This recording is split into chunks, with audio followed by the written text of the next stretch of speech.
भाइयों बढ़ेंगे अपनी अगली बड़ी खबर की ओर जो जुड़ी थे हरियाणा लोकसभा चुनाव आते हैं पर उसके पाछे जो हरियाणा विधानसभा चुनाव होंगे भैया खबर उससे जुड़ रही है। अगर भाई लोकसभा चुनाव के पाछे हरियाणा विधानसभा चुनाव के परिणाम किसे को होंगे, लोकसभा चुनाव का असर के कुछ पड़ेगा, या देखने वाली बात होगी भाई। भाई जब बात करें हरियाणा के पूर्व सीएम एवं नेता प्रतिपक्ष भूपेंद्र सिंह हुड्डा साहब की, तो भाई उन्होंने लोकसभा चुनाव पहले बीजेपी खतरे का नारा दिया था। अगर भाई साउथ में साफ, नॉर्थ में हाफ, बीजेपी का पड़ गया ग्राफ। तो भाई इब आगामी हरियाणा विधानसभा चुनाव था पहले उन्हें फिर एक और नारा दे दिया बीजेपी खातर। अगर भाई लोकसभा में हाफ और विधानसभा में साफ बीजेपी, लोकसभा में हाफ, विधानसभा में साफ बीजेपी। हमारा अगला टारगेट हरियाणा विधानसभा है।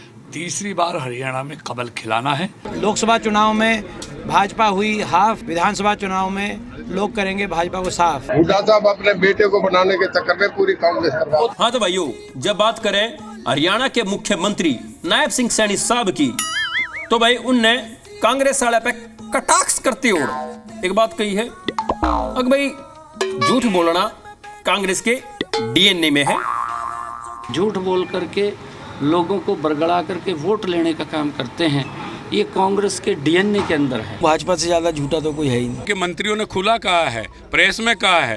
राजस्थान के एक मंत्री ने तो इतना कह दिया था जिस दिन 400 पार होंगे हम ये भारत का संविधान बदल देंगे, और उनकी मंशा थी। कांग्रेस को बौखलाहट होना स्वाभाविक है। बड़े निकम्मे लोगों के हाथ में सत्ता है, हर जब 400 पार कर देना संविधान बदल देंगे। हाँ तो भाइयों जब बात करें हरियाणा कांग्रेस के प्रदेश अध्यक्ष उदय भान सिंह साहब की, तो भाई लोकसभा चुनाव गदगद है भाई। भाई हमने 5 सीट हथिया ली है, तो आगामी विधानसभा चुनाव खातर उनने जोश तलबरेज होते उड़ दावा कराया है। अगर भाई हमारी पार्टी की सीट आएंगी 75 पार, यानी कि 75 तभी ऊपर। आगे चुनाव का सीधा संदेश है 70 से प्लस रहेगी कांग्रेस, 70 प्लस। कांग्रेस के इस नारे में तो पहली बात तो दम नहीं है। ये रिवायत है कि जिसकी केंद्र में सरकार उसी की हरियाणा में सरकार। विधानसभा में ये 70 से ऊपर जाएगा। ये दो मुई सांप है ना, ये बहुत खतरनाक होते हैं, और कांग्रेस ये 2 मुई सांप है, इनके डसने और इनके जहर से बच के रहना चाहिए। भाई जब बात करें सोनीपत लोकसभा तय कांग्रेस सांसद सतपाल ब्रह्मचारी साहब की, तो उनने कही से ये जो लोकसभा चुनाव परिणाम थे वो भी जोश से पूरे गदगद हो रहे हैं। तो उनने कही है भाई आने वाले जो हरियाणा विधानसभा चुनाव है जनता ने एक इशारा दे दिया है, अगली सरकार किसकी बनेगी, बाकी किसकी बनेगी यार। जनादेश कांग्रेस के साथ है। 46 में मुख्यमंत्री बनना है, 46 में सरकार बननी है। वो स्पेस संकेत दे दिया है, लोकसभा में दे दिया है हरियाणा की जनता ने कि हम किस ओर जाएंगे। अक्टूबर के अंदर चुनाव आएगा, आपका तो पता भी नहीं चलेगा कि कहां चले गए। कोई टिक नहीं सकता। प्रचंड बहुमत से हरियाणा में हुड्डा साहब के नेतृत्व में, उदय भान जी की अध्यक्षता में कांग्रेस पार्टी सरकार बनाने जा रही है। अब जो चुनाव होंगे वहां पर भारतीय जनता पार्टी की डंके के चोट पर, मैं कह रहा हूं डंके की चोट पर भारतीय जनता पार्टी अपनी सरकार बनाएगी। भाई जब बात करें बीजेपी के राज्यसभा सांसद सुभाष बराड़ा साहब की, तो ना हरियाणा लोकसभा चुनाव के परिणाम देखे पाछे कही है अगर भाई जो भी कमी होगी वो हम दूर करेंगे, और हरियाणा विधानसभा चुनाव में कांग्रेस ने सबक सिखाने का काम करेंगे।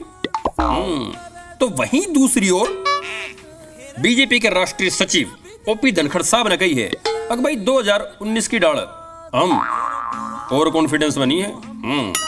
भाई हमने भी बेरा है कि भाई चुनौती है और हम इसका डट कर मुकाबला करेंगे। हमने जो 5 सीटें गंवाई हैं, थोड़ा सा वोट बैंक के अंदर जो डेंट लगा, हम निश्चित रूप से विश्वास के साथ कह सकते हैं कहीं न कहीं कोई कमी जो रही है, हम निश्चित रूप से उस कमी को हम दूर करेंगे। कांग्रेस पार्टी को इस चुनाव में हम सबक सिखाने का काम करेंगे। और कॉन्फिडेंस में भी नहीं है जिस प्रकार के 2019 में थे, क्योंकि अब हमारे सामने मैदान बिल्कुल हमको दिख रहा है कि चुनौती है। भाई 100 बात की एक बात, भाई इन हरियाणा लोकसभा चुनाव के परिणाम के पाछे भाई बीजेपी वाला की तो खुल गई से आंख, और कांग्रेस वाले जीत के जोस्ते से लबरेज। तो भाई आगामी हरियाणा विधानसभा चुनाव का जो सियासी दंगल से भाई वो रोमांचक हो गया से, हाँ उसमें उठापटक तगड़ी होगी, और कोई भी पार्टी कोई भी नेता धोबी पछाड़ देने में गाड़े निकाले पूरी, मतलब तेल मालिश करके और मतलब दाव पेच सिक्सा कहांगे, मतलब एडी तलेगा चोटी ताई का पूरा जोर लगाओगे जीत खातर है।